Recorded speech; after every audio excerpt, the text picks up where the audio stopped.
Okay, everybody, you're all very welcome to this second membership engagement program. And I've always been uh, sort of in between on the argument whether two-leggeds are better than the four-leggeds, but I'm glad to see we're represented here by both the two-leggeds and the four-leggeds. It's great. And I were recording, and what I thought we could do to set the scene is that I could read four paragraphs from the passages that we were supposed to have studied. And they're in the chat box as well. If you want to open up that, you can so. And then I'm going to reflect for a couple of minutes on the passages that we were reading for this get together, and then open it up to the floor. And the hour, as Joan will testify, will go in very quickly. So once we come to the bit where, you're gonna share your reflections, it would be great if you could just say who you are and uh, you know what has brought you to tonight's salon.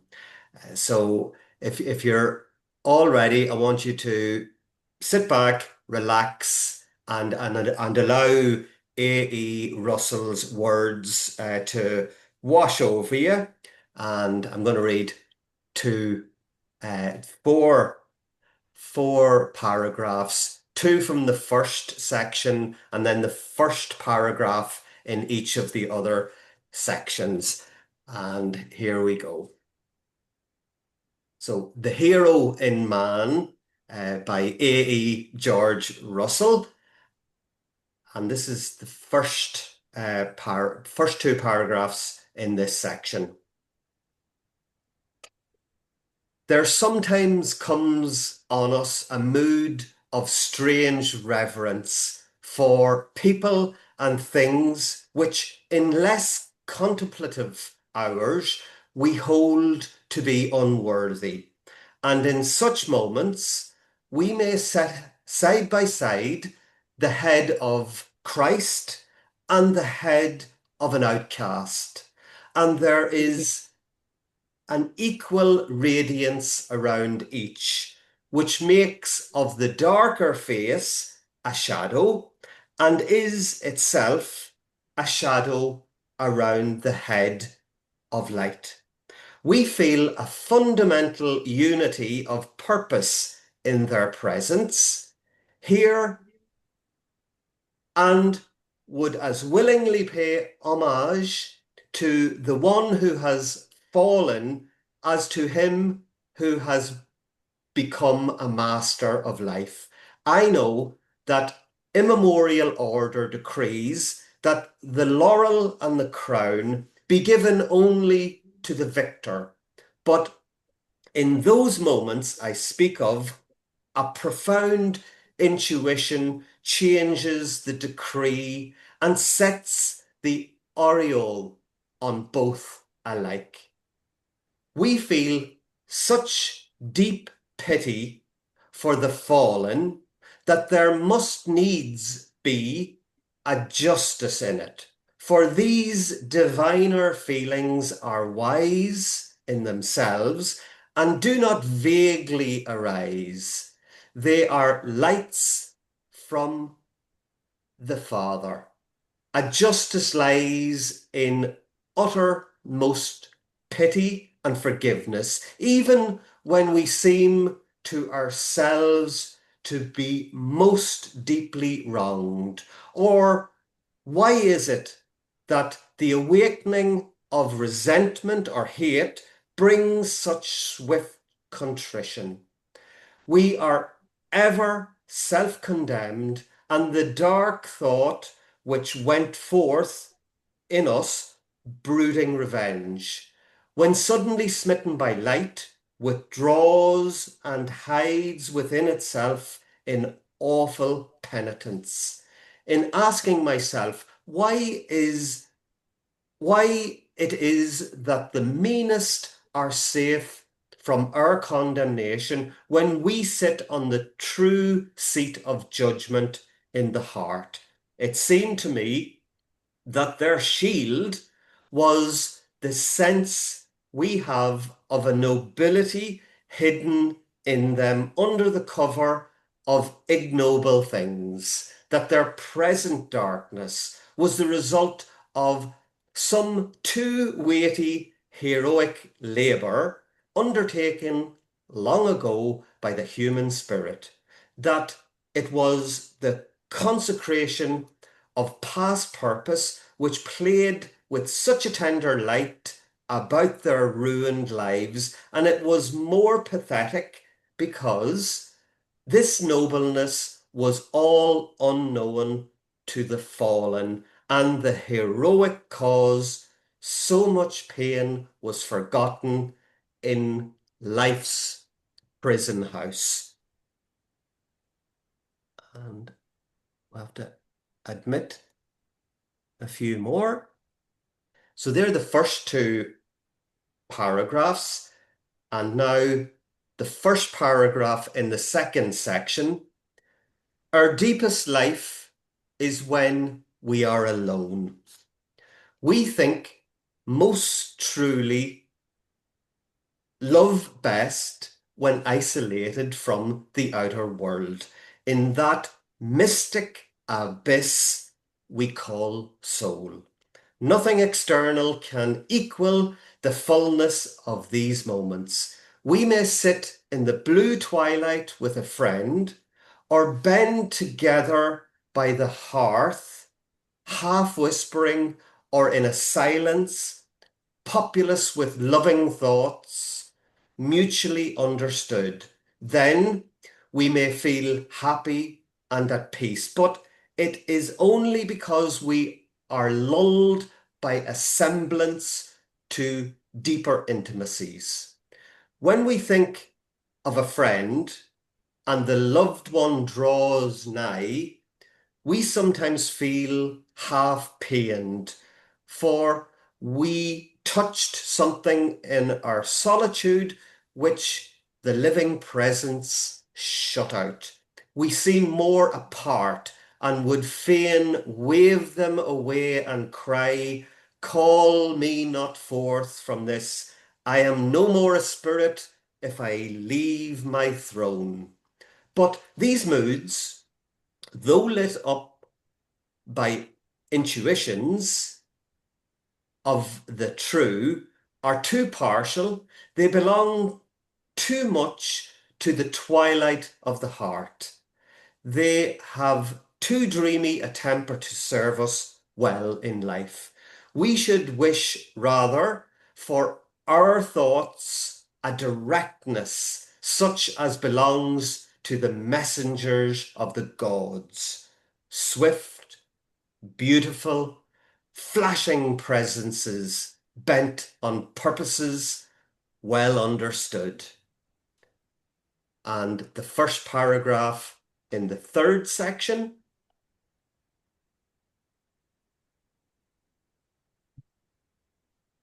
The night was wet, and as I was moving down the streets, my mind was also journeying on a way of its own. And the things which were bodily present before me were no less with me in my unseen travelling. Every now and then a transfer would take place, and some of the moving shadows in the street would begin walking about in the clear interior light. The children of the city, crouched in the doorways or racing through the hurrying multitude and flashing lights, began their elfin play again in my heart. And that was because I had heard these tiny outcasts shouting with glee.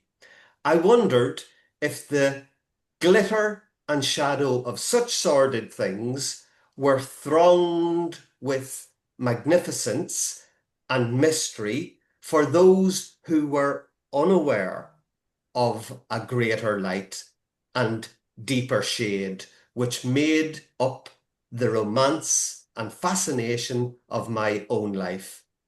In imagination, I narrowed myself to their ignorance, littleness, and youth, and seemed for a moment to flit amid great, uncomprehended beings and a dim, wonderful city of palaces. So, before I ask for your reflections, here's some thoughts that occurred to me when I was reading this, The Hero in Man. And I think that there's no gender, uh, no intentional gender in the title. It's the way that it's almost a biblical way of referring to humanity. And speaking of biblical ways, the writings, the hero in man, are very much like scripture. And I get a sense of the Sunday school teaching coming to the fore in AE's writing here. For example, the lamp of the world, the tree of light, the mighty mother, transcendent light, and that fiery chariot, Elijah's fiery chariot. Although they don't, these terms don't come from the Bible, they are nonetheless biblical. And I think that AE genuinely believed that uh, our deepest life comes alive when we are alone. And how does this deepest life come alive when we're alone? Well, according to AA, it comes to the fore, into consciousness in the mystic abyss we call the soul. Mystic abyss we call the soul. And ordinarily, abyss might be deemed to be a scary, negative term, but in this instance, I think that it just characterizes the vastness. I've a sense that AE continually uh, writes of life as a cosmic pilgrimage rather than a linear journey from, birth to death. And the hero in man, the title of our piece, is for AE, no doubt, the spirit. And this spirit resides under the intellectual faculties. It's almost as though the spirit dwells in sub-minds.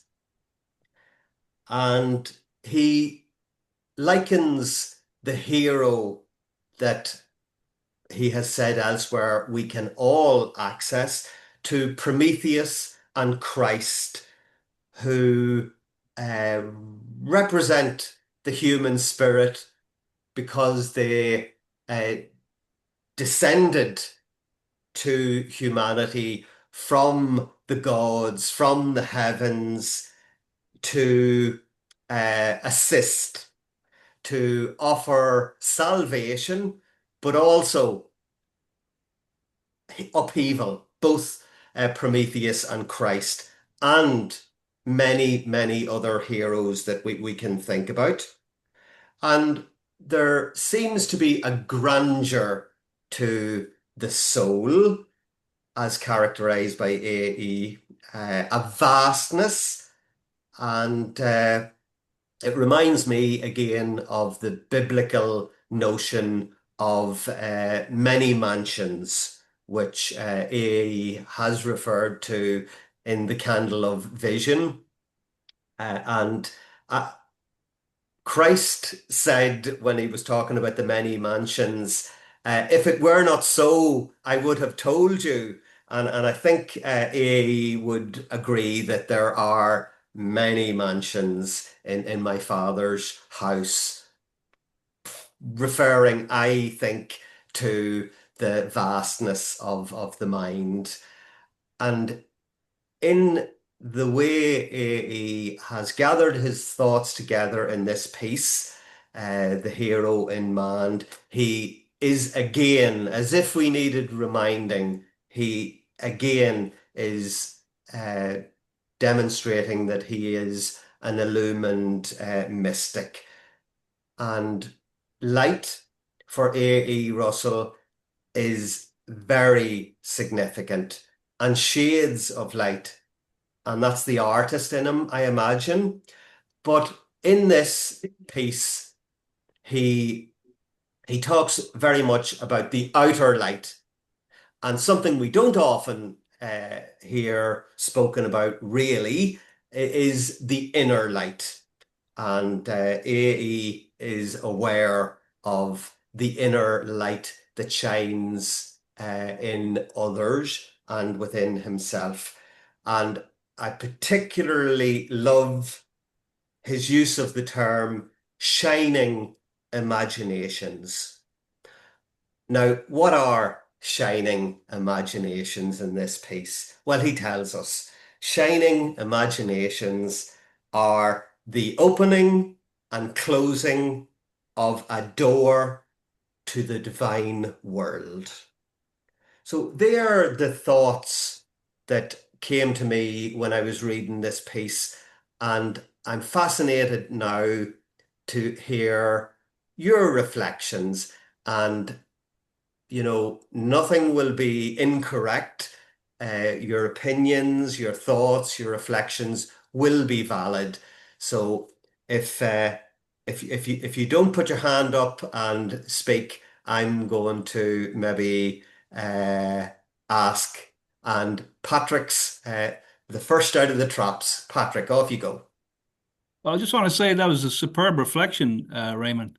Fair play to you. That was great. Really illuminated the choices.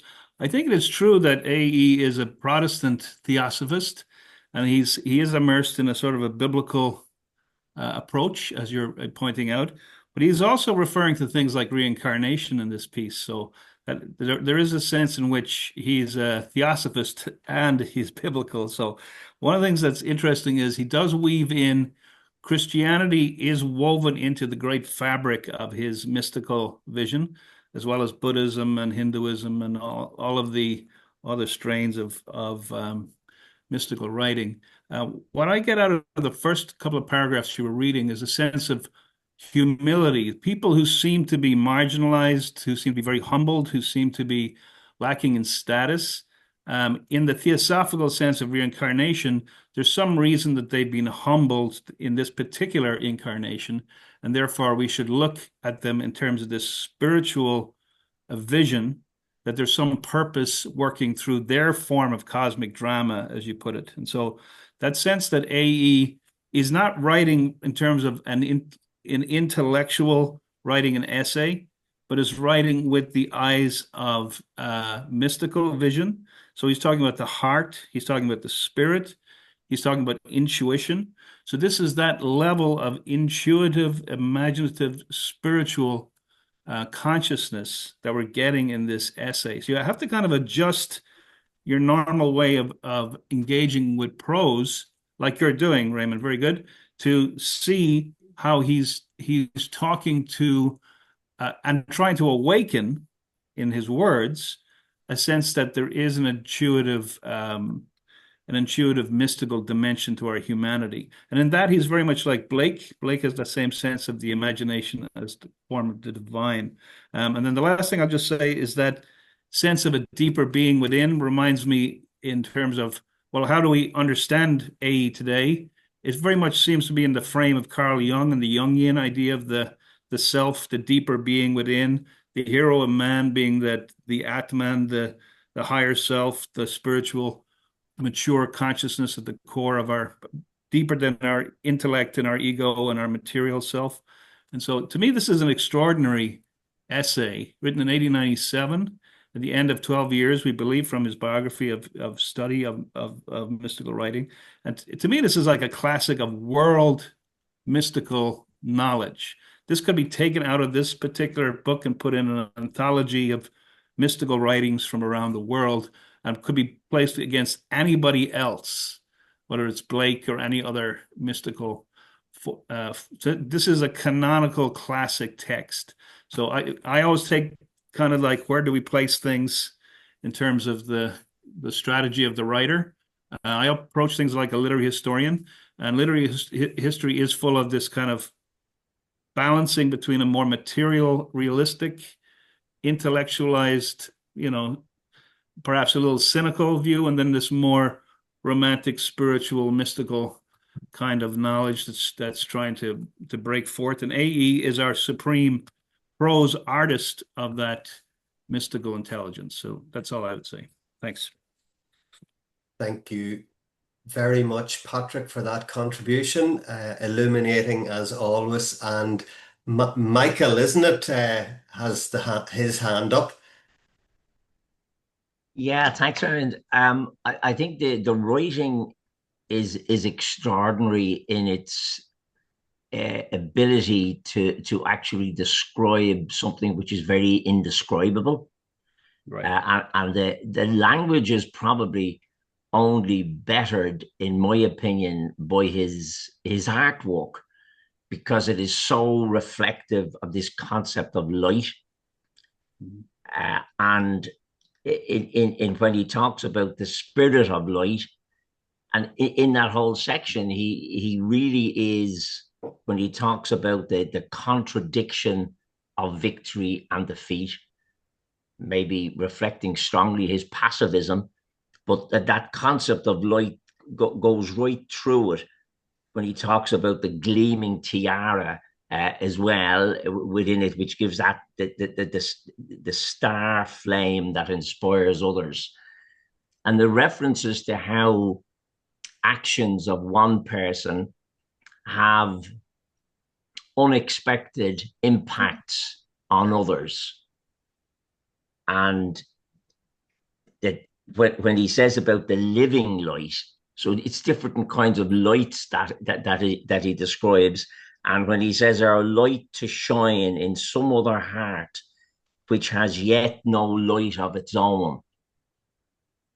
So that actual impact of light in oneself can have such an impact on people that he said, people who have not experienced light at all. So it's quite an amazing concept within these pieces. Thanks. Thank you very much, Michael. And it's amazing how the three of us who have spoken so far have come to these pieces, well, generally with similar approaches, but there's such oceans of wisdom and thoughts being conveyed as always. And just to say, lest anybody else on this call thinks that, you know, I understand what I was reading readily. It is not easy for me. I have to hook on to various words and phrases and reflect and but very rich, very rich. You know, a paragraph a day would be enough, I think, for any normal human. I'm Marianne, I was I was hoping we were going to hear from your lovely dog there. But is there anything you would like to say? I'm just going Uh, round. Yeah, no, I've just been enjoying listening to the different interpretations. And I thought that was beautiful what Michael was saying about, that some, your light that you may not even be aware of, having an impact on someone else, who hasn't experienced that. I thought that was lovely. And yeah, I agreed with what you said as well about the kind of I got that kind of a biblical sense from reading the first section. Um, yeah, And can your light, as well as affecting, well, I think Michael actually used, and you also used the word beings. Do you think that your light uh, can affect other beings beyond humans? Would you notice that when you come home sometimes that your dog or your dogs can detect how you're what sort of mood you're in, if you're in a mood for yeah, feeding them quickly or taking them out for a walk? they Uh, definitely do. They do, don't they? They pick up on everything. yeah, they're very sensitive to that kind of thing, Yeah, And you get a So it's hero's not just welcome when you come humans, in. it's beings, maybe plants too. yeah, Uh, yeah. so thank you very much. And Mary, you're next, and we'll move along the line. You're probably dreading you don't know who is next in my list. And I have some questions that I might ask later. But Mary McCormick, and you're next, Oh, Joe. great. Thanks. Yeah. Well, through the whole thing, well, first of all, it was late Victorian English, which, like you said, it did slow me down a little. And I haven't seen the word feign in a long time. But yeah, he's trying to encapsulate something that's awfully difficult to put on the page, I would guess. I said to Joan not long ago, I think maybe I'm starting to intuit that the key to AE might be that he never really left his own childhood, in the sense that, all of this, the soul stuff and the light and all of that, one reason we like little children is because they haven't, they are from somewhere else that seems more perfect in a way. Um, so I was starting to wonder if maybe, that phrase immortal soul trapped in the body of a dying animal occurred to me. And then last night I was reading Jeanette Winterson's Substack feed, and she was talking about her new book and all this. But in there was this sentence that hit me, and it related to this, I think. It was, "We are mortal, but we must live as though we are not." So, in other words, we have to kind of walk in denial through our lives to get from one end to the other. I think is what she was saying. Well, she was putting it in the context of Thousand and One Nights and Scheherazade saving her life by telling stories and things.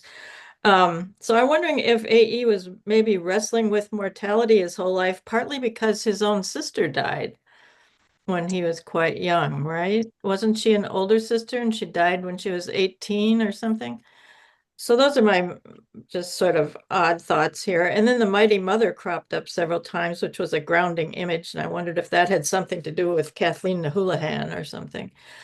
Um, but yeah, it was a real interesting mix of all these different sort of archetypal and religious images. But I think the childhood is the theme that always kind of hits me now when I read AE. So anyway, just my random thoughts. Yeah, and just on that point, Mary, about we're mortal, but we all know at a logic at a level of logic that we're all going to die, but we live and we have to live as though that's what happens to other people. They're the ones that die, and it'll not necessarily happen to us. And I suppose that's essential, really, isn't it? And it also reminds me, when you talk of mother, the great mother, that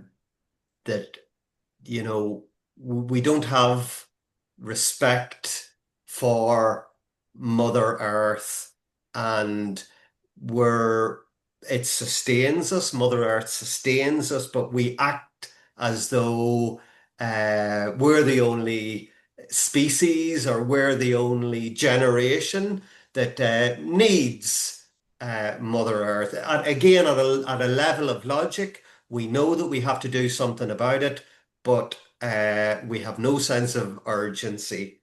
So, Joan, you're the next person, and I'm going to give you a choice. Would you like to speak on whatever is occurring to you, or answer a question? Oh, give me a question. You're going to regret this. Joan, starter for 10. What for AE is the hero in man?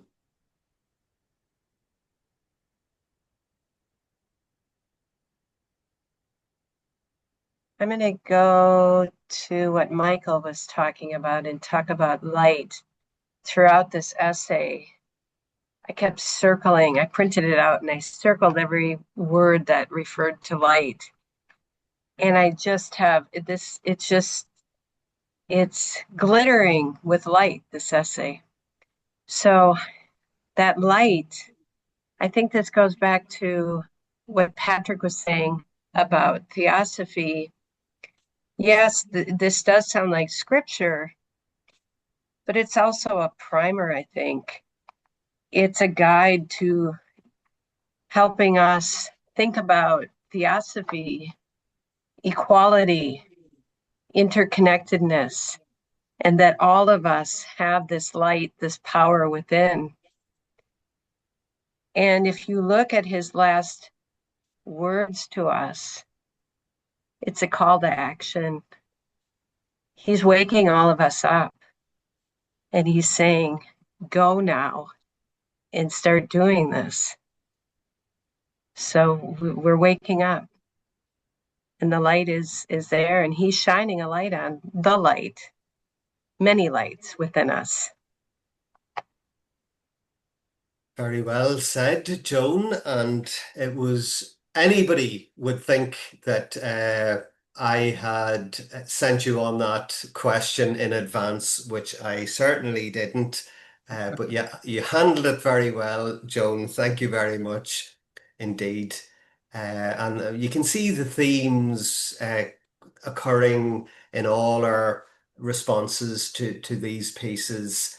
And so far, nobody has said, I wish I didn't have to read that passage or those three passages. It was a torture. But Kristen, you're the next one. So would you like to speak, or would you like me to ask you a question?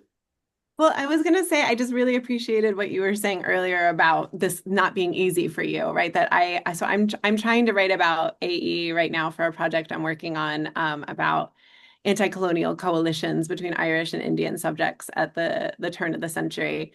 And so I started reading AE a year ago, and I have to admit I was struggling so much because I had no understanding of theosophy whatsoever. So over the past year, I've been taking courses with the Theosophical Society of America. I took their like Introduction to Theosophy 1, Introduction to Theosophy 2. And I went to a conference at their headquarters for the 150th anniversary of the founding of the Theosophical Society. And so I was there for the talks they were giving that were kind of thinking about the foundations of theosophy. And I have to admit, like, it has been like coming back to, because I read this early on, I had sabbatical last year, so I read it early on the sabbatical and got nothing out of it. And now, having spent some time trying to understand just like kind of core principles of theosophy, it's becoming so much more clear to me. And one of the things that they were talking about at their conference they were having over the weekend is, I guess, this split in theosophical thinking about what is more important, like direct political action or inner knowledge, the kind of enlightenment of the, from within. And it seems like the kind of Blavatsky version of theosophy, which is the version I think AE was the most invested in, as opposed to Annie Besant's version, which was much more about direct political intervention, really did have to do with the kind of the idea that you have to kind of cultivate enlightenment and the soul and self-knowledge to get to the point where then your light, right, your kind of inner light can then spread some kind of political change or kind of ethical change throughout the universe. And I was thinking about the things he was saying, like on page 5, where he says the duties which can be taken up by the soul are exactly those which it feels most inadequate to perform when acting as an embodied being. And thinking about the way that throughout these sections that you had us read, he's sort of thinking about the kind of capacity for a kind of cultivated and perfected soul to have a kind of to kind of pervade the universe and kind of alter conditions in that way, to kind of that kind of goodness and that light can kind of emanate out from individual souls who have done the work of trying to work towards a sense of inner knowledge. So yeah, I just appreciate that you said how challenging this material is, because it really has taken me a year of doing intro theosophy to get to the point where I feel like I'm even garnering anything from this when I encounter it. But I'm really happy to be in conversation with other people who are working through this material. So thank you so much for all the work you all are doing, establishing these conversations. I really appreciate it. And thank you, Kristen. That was very interesting. And yeah, that's an important question that you came upon at your conference with the Theosophical Society. And it always has been a thought for me about nuns who go into their convent and don't speak and keep separate from the world and pray. And, the question would come to me, what good are they doing? And I have to say that the answer is, they're definitely doing some good. Imagine how our world would be without,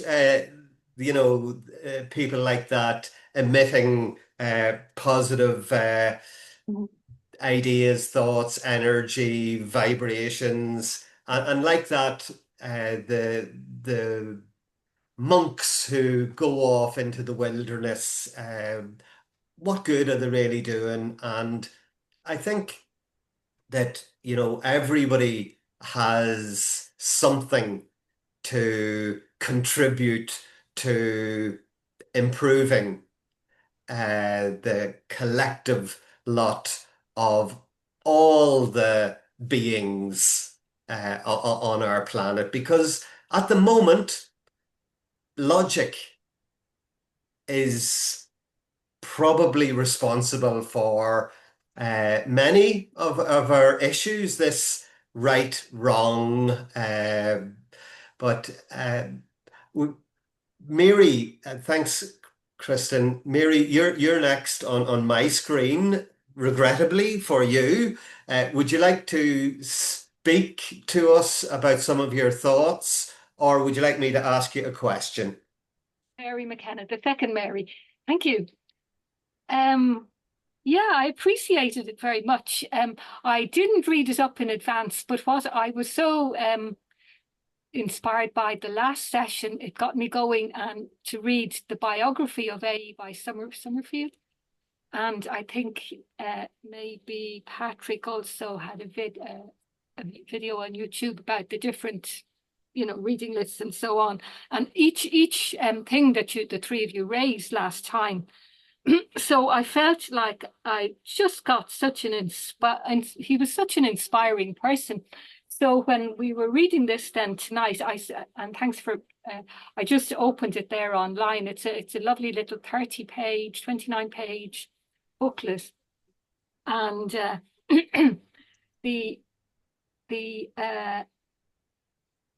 I would be comfortable with, I loved getting the biography and the overview of him as a person. And then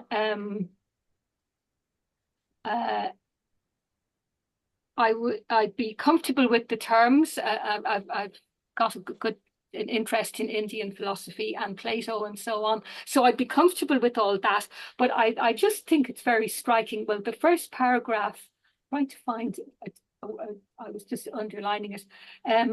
It's very compassionate in a way. The way Socrates says it's better to be wrong to yourself than to ever do a wrong. And he's telling us to look at people we might consider the fallen or challenged in a different light, and just take this big picture. He's so I can't find. Oh, here it is. Yeah. So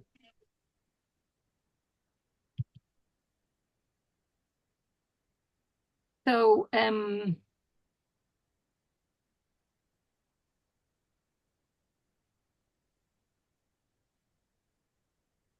yeah, looking at the outcast and the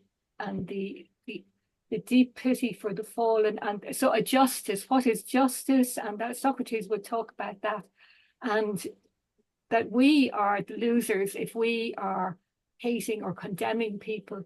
It's kind of very, it's a very wake. He'd wake you up, wouldn't he?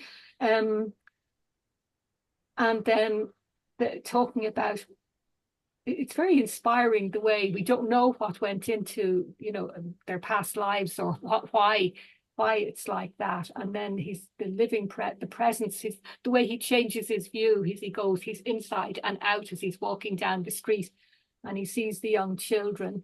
And then that's the third one, yeah.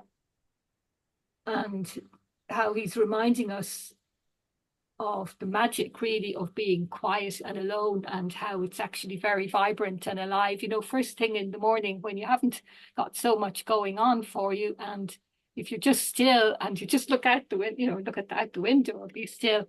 So I must say thank you for the choice, and I look forward to reading the rest of it. Thank you, Mary. And yeah, that part where he is walking home, but inwardly he goes on a different journey. And I've been doing a little reading up and listening to podcasts about the new president of Ireland, Catherine Connolly, who will be inaugurated tomorrow. And she tells an interesting story of having a perforated appendix. And when she was being operated on, she left her body. And I'd be interested to hear more about that, and where she went, and what did she observe when she was out of her body. But I think we've got an intriguing president who to be inaugurated tomorrow. But Arthur, you are next on my list, and then Hugh. I think you're leaving early, so if we get to you, but Arthur, if you're there, no, he's maybe gone out to uh, put the hens in or something like that. So Hugh, your hand was up there, so we'll go to you, Hugh. Can you hear me? Yes. Great. Great, Réamonn. So I'm audible. Yes. Great, thank you. No, so thank you for letting me in early. I also want to thank you for limiting the hero and man to a number of paragraphs. The first in the first two section, the first two in the first section, and the first in the second and third section. But I unfortunately read this immediately on receiving it from you a week or so ago. But I just want to say it's great, based on what I heard today, to be reminded that being alone, thinking on one's own, is good. And I often think of myself out walking, perhaps getting away from what I thought was deep thought at my desk over the years. And these flashes of light or inspiration come into my mind. I just thought of words that he used in the third section. My mind was also journeying on a way of its own.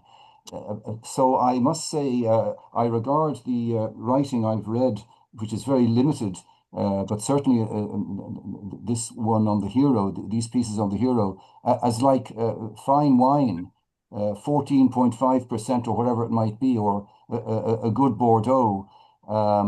You take it in little sips, and you want to return to it on another occasion, but realize you cannot take too much of it at one time. Otherwise, you might not ever want to return to it. So I just want to say I really enjoyed the contributions of the people so far. And I'm going to have to run off. And I'm glad you didn't ask me a question, by the way. So that's just my little offering today. I'll try and listen to you in a motor car en route to my next session tonight, which is actually John Henry Cardinal Newman, another love of my life. And sorry, I can't probably stay for the whole, but it was marvelous. And I look forward to the next session in next month. Drive carefully, Hugh, and thank you very much. Thank you. Tarlac, you're in the absence of Arthur, you're the next on my screen. So thanks. Thank you, Réamonn, for the reading, and everyone for the comments. Been really very, very comprehensive and so all encompassing.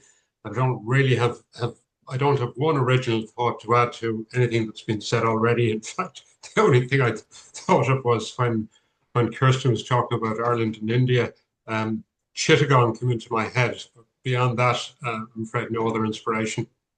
Would you like me to ask you a question, Tarlac? They're all nice and open-ended questions. What's the amendment they plead in the films? Is it the fifth? Is it, or some amendment to the American Constitution when yeah, you may well decide to plead the fifth. I might plead that, whatever amendment. So here's the question. Yes. What are the influences, do you think, on AE, judging from what you've read or heard the others saying here tonight? I think obviously he has this whole kind of mystical perception, you know, of the kind of other world and the next world and all of that. So that's one enormous thing. His childhood, definitely, an enormous impact as well. And I think probably mythology, and you know, both Irish and classical, and I think the whole thing became kind of interwoven to give a kind of a unique perspective on life. I agree, Tarlac, and I'm glad you decided to field the question, because there's nothing wrong with specialization, but I think that A.E. Russell, you know, he could turn his hand to many different activities and excel. Yeah, complete polymath, you know, par excellence. Yeah, exactly. And it comes through in his works that he was drawing from so many different sources. So Felix, you're the next, and thank you, Tarlac. Would you like to speak, or would you like me to ask you a probing question? I actually think I'm going to speak on this one, Réamonn.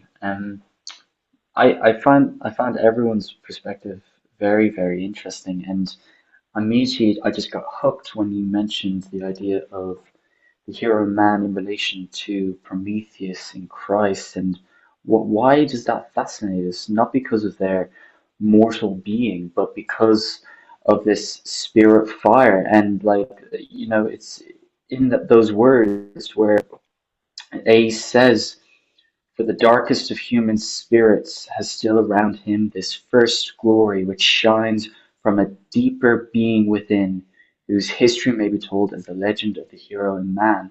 And you know, when he goes on to say, as we were saying about, it's not Aphrodite rising in beauty from the fairy foam of the first seas, not Apollo with the sweetest singing, laughter, and youth. You know, it's funny how he's going into that sort of area of how it really is within the inner flame, and I think that's what's fascinating. And it was reminding me of one of A's poems. It was Immortality, where he's constantly tapping into this idea that fire, the spirit fire, is the thing that all men should see. That is the hero, I feel. And it's like when he says, I'll just read it's just brief, two stanzas. For immortality, we must pass like smoke or live within the spirit's fire, for we can no more than smoke until the flame return. If our thought has changed to dream or will unto desire, as smoke we vanish though the fire may burn. Lights of infinite pity star the grey dusk of our days.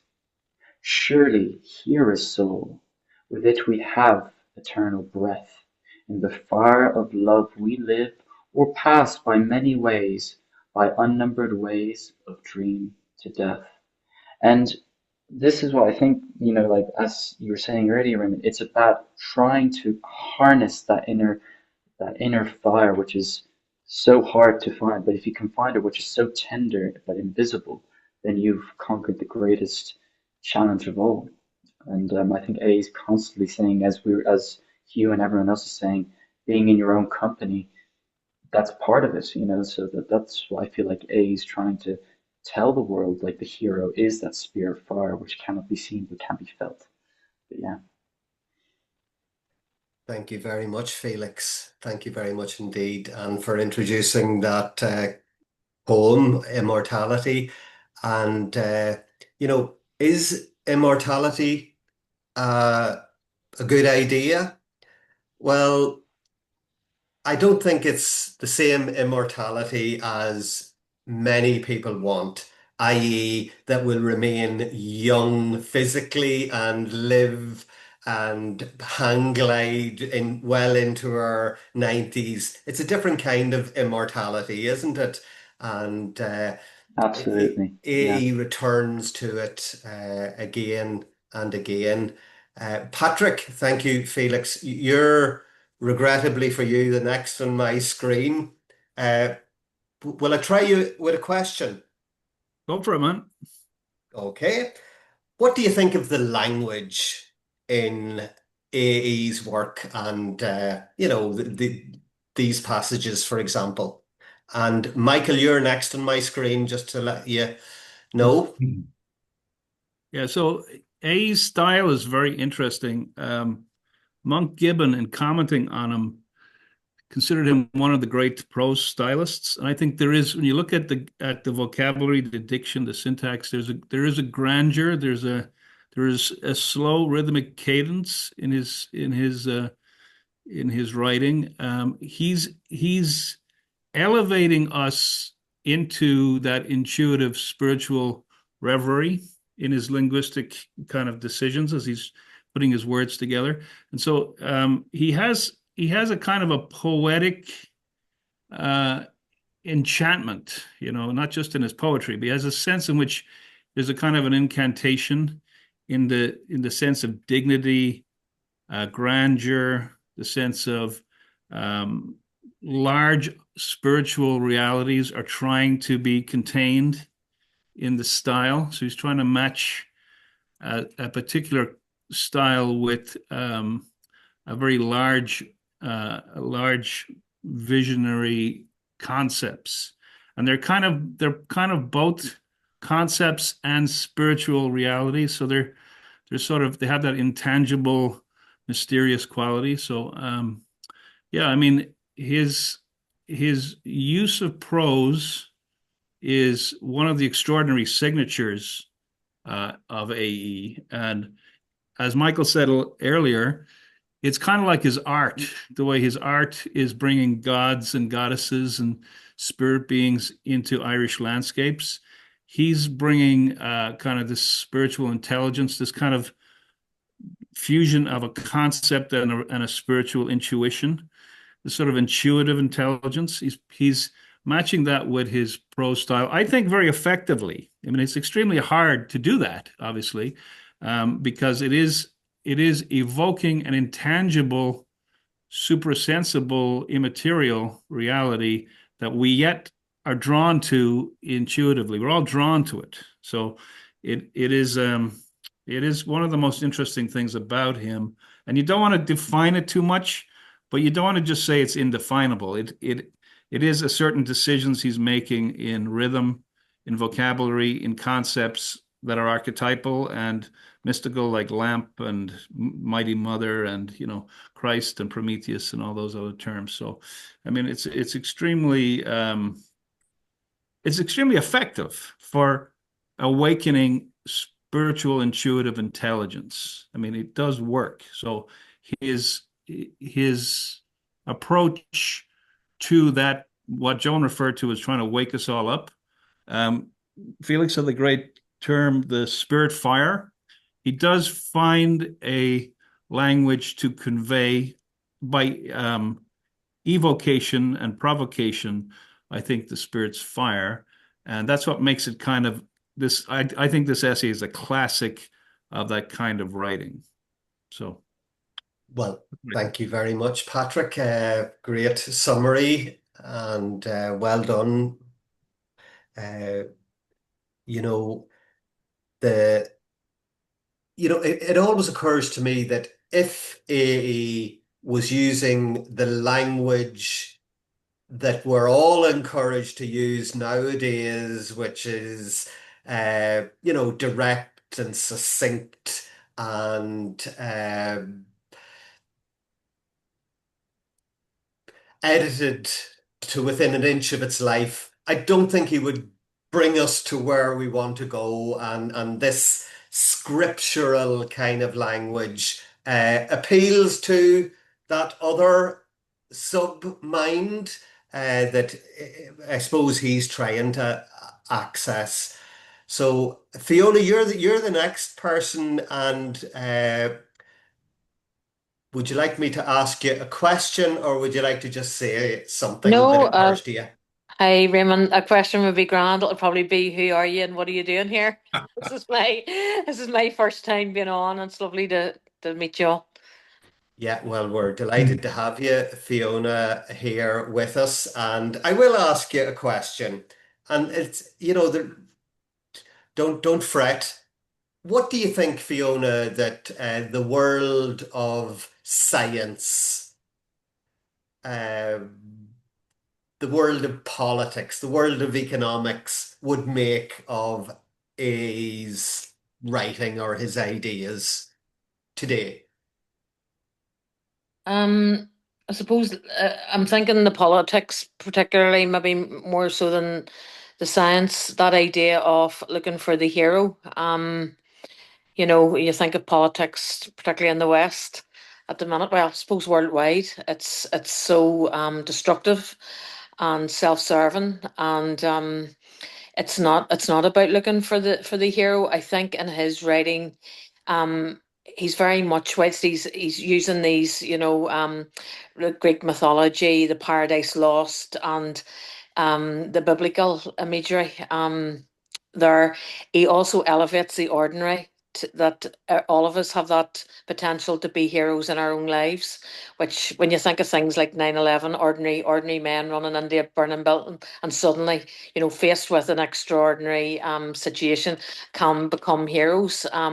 Maybe science and maybe politics and economics would be dismissive of some of his ideas now, but I think the philosophical there and the heart of it all is grounded in a good place, and a place that we can all learn from, because it's protective of the future, it's protective of ideas and notions and each other and the world around us. I think the paragraphs that you read out were very much steeped in that language of, that we're in a fight, we're in a war with ourselves, and maybe a war with the external world around us. And others have said it earlier, that just being alone with ourselves and our thoughts is where purity can come back, and that notion of hero and spirit and soul, and that's what we need to get back to. So I think there's a lot that politics and science and all of us can learn from A's Russell, from his writing. But I would say, just in the world we are at the minute, so much is being dismissed, and it could probably be part of the cancel culture, you know. Well, Fiona, we definitely know who you are now, and what you've just said is exactly the reason why you're here. So thank you very much for that contribution. So we're past the hour. It's 8:05, and if it's okay with you, I'm just gonna just ask the people haven't spoken if they could just make a contribution, starting with you, Michael. Yes, hi Raymond and hi everyone. Sorry I'm late. I didn't think I was going to make it at all, but glad to be here. Better late than never. No, just back on the language and the prose. I think, and the reason some of his publishers tried to group all the mystical stuff in one volume and group the pragmatic stuff elsewhere, I think it's because it does categorize itself quite well. The mystical work is all of a kind of prose, and the economics and politics is actually very light in comparison, very light and readable and fresh and easy to follow today. Whereas the mystical stuff is deeper and more difficult. One of the things I like about his mystical language is it's not perfect. It's not always perfect, but it's for me, it's kind of rich and sumptuous. And every now and again, when you've plowed your way through a difficult bit, you just hit a real beautiful line just out of nowhere. Even there in the hero man, our deepest life is when we are alone. We think most truly, love best, when isolated from the outer world in that mystic abyss we call the soul. Just things like that just pop up. I wouldn't say it's perfect, as I say. If you go and look at interpreters, A sets out this philosophical debate between the different participants or interpreters in the book. It's actually hard going, and some of my opinion is not all that well written because he's so keen to get the philosophical debate underway. He forgets that it would be useful for a novel to have a plot or or a bit of story development. He would need a Jeffrey Archer or a Maeve Binchy or somebody by his side when he's doing some of that. But only he puts together these rich words and these terms and phrases. Who would put multitudinous meditations in the bottom line of a poem? Or the level lawns of light, or even in my own favorite poem, the old enchantment lingers in the honey heart of earth. So there's just a richness to his writing, and it's always rewarding. Hear, hear. Amen to that, Michael. And I have thought that, like the writings of John Moriarty, A.E. Russell is writing for other A.E. Russells. He's not writing for Réamonn O'Ciaráin's. He's writing for A.E. Russell's. So because we're against the time, Arthur, it's your turn now to speak or forever hold your peace. Thank you very much. I was I could be the other A.E. Russell because I'd have to say that since the last session and this session, and the reading that I've done, I found myself in a sea of words that are unfamiliar. Not so much that I didn't know what the word meant, but the way he put them together, I found it very hard to comprehend what is he trying to say. And the only way that I'm going to understand is to keep reading and keep listening to people like yourselves who I find I'm coming to appreciate a lot more. And what I'm looking forward to is Michael mentioned, the spiritual side and then the economic side. And I think that the economic side drew some inspiration from the spiritual side in his writings. And I'm looking forward to exploring that link over the next period. Thank you. Thank you very much, Arthur. And you may not believe this yourself, but you were explaining my journey with A.E. Russell when you were explaining your own. I'm relieved to hear that. Does not reveal his riches immediately. So we're going to take Bridget and then Anita, if she's still there. And then if Patrick, if you could finish off by reminding us about our next session. So Bridget. Thank you. Just a quick word, I love the title that you chose for this evening, Hero of the Man, but I'm always drawn to his paintings, and from a first viewing of them in the Armagh Museum, but the messages through those, the light, the lightness and the mystic, and they draw you in. So it's really about the communication of the visual through AE. But that's just a wee point to want to make, because I'll put my hand up. I didn't do my homework, didn't read the passage, but I look forward to to learning more. And you do learn from everyone in the group. I've picked up a lot. I've had the camera off, but I've been listening. Well, Bridget, considering your explanation, your contribution there, consider yourself exonerated. Thank you. Because you brought in the art. So is it? Thank you, Bridget. Anita, are you there? And Anita going once. No.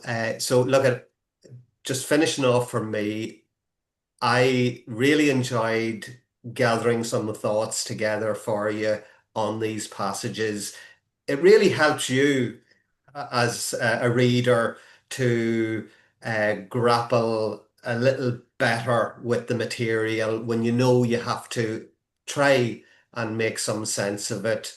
And each and every one of you have made a very valuable contribution, and others will stumble on this video in the future. And I have a feeling that it will be of great assistance to them in understanding the writings of A.E. George Russell. So just to finish off, Patrick, if you could just explain about the next session which you'll be leading. Sure, thank you. So thank you, Réamonn, for brilliantly and beautifully facilitating this salon today. Well done. So the next one is December 8th, and I'll be talking about Plotinus. So it's going to be a slightly different structure. There will be discussion woven into it, but I'm going to try and have like a short illustrated lecture on who Plotinus was, why Plotinus was very important for AE. I'm probably going to argue that AE is sort of an Irish Plotinus. Plotinus is the great Neoplatonic philosopher who sums up just about most of the mystical kinds of thinking of the ancient world, and has a very brilliant take on the always interesting question of God and how God and the Godhead can be thought about and talked about and can be woven into your consciousness. And so we're gonna look at AE's reading and engagement with Plotinus, as well as looking at some of the core ideas of Plotinus. And you don't have to know anything about Plotinus, but it's one of the threads in the very thickly woven tapestry of mystical readings and studies that AE did. He is very scholarly in his own way, very studious as a mystic. And so one of the threads is Plotinus, and then much later on is all of his readings of Blavatsky. So I just want to unpack that a little bit as we go forward. We are trying to have an educated society, in the sense that people sort of know all these layers and facets over the years. It'll take us years to go through all these facets. It's so rich. But obviously the economic side, the cooperative society side, art history is very important for us to engage with going forward.